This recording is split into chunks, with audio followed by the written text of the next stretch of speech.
রমজানের প্রথম দিনেই বাজারের বেশিরভাগ নিত্যপণ্যের দাম বেড়েছে কয়েক গুণ। রোজার গুরুত্বপূর্ণ পণ্য বেগুন, লেবু, শসা, কাঁচামরিচের দাম বেড়েছে সবচেয়ে বেশি। এই মূল্য বৃদ্ধির কারণে নিম্ন ও মধ্যবিত্ত আয়ের মানুষরা পড়েছে চরম বিপাকে। সকাল রাজধানীর কারওয়ান বাজারের আশেপাশের বাজার ঘুরে এই চিত্র দেখা গেছে। সপ্তাহখানেক আগে বেগুনের কেজি ছিল 60 থেকে 70 টাকা, বর্তমানে যা বিক্রি হচ্ছে 140 থেকে 150 টাকায়। এক সপ্তাহে দাম বেড়েছে প্রায় দ্বিগুণ। বাজারে প্রতি কেজি শসা বিক্রি হচ্ছে 90 থেকে 100 টাকায়, যা দুদিন আগে ছিল 70 থেকে 80 টাকা।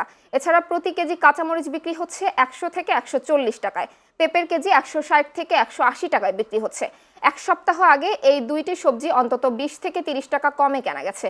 মাঝারি সাইজের এক হালি লেবু বিক্রি হচ্ছে 100 থেকে 120 টাকায়। গত কয়েকদিনের তুলনায় বেড়েছে খেজুরের দামও।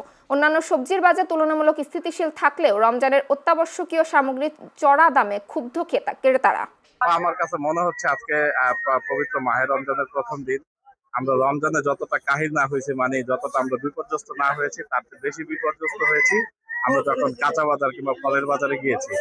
আপনার ফলের যে দাম, তাতে আমাদের মাথা ঘুরে আমরা পড়ে যাওয়ার মতো অবস্থা। এটা আসলে কল্পনাতীত। এত দাম বেড়ে যাওয়া, এটা কোনোভাবে আমরা আমরা আশা করি না। কোনো কিছু আমাদের সাধ্যের ভিতর নাই, যাতেই হাত দিই তাতেই দুর্বিষহ ব্যাপার। শশা 180, টমেটো 150 টাকা। খাবেন কি আপনি?